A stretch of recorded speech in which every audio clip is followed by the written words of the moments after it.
And today I'm going to show you how to cast on with the long tail cast on without having to guesstimate where to start your slip knot. To do this, we're going to use 2 strands of the same color yarn. I'm going to pull from the inside and the outside of the ball.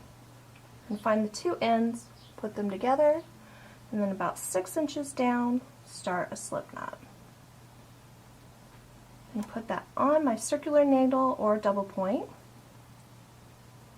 Now the thing to remember is that this does not count as a stitch when you cast on.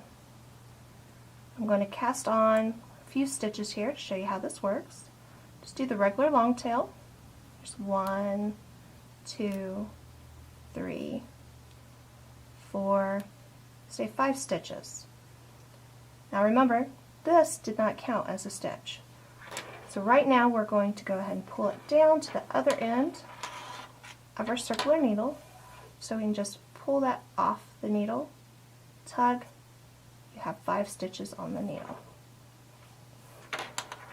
Now before you start working on the other end, where you turn your work and start working again, I'm going to cut one of these strands, leaving enough to weave in later,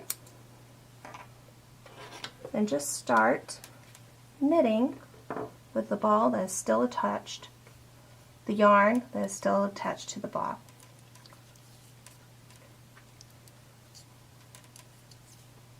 And there you have it.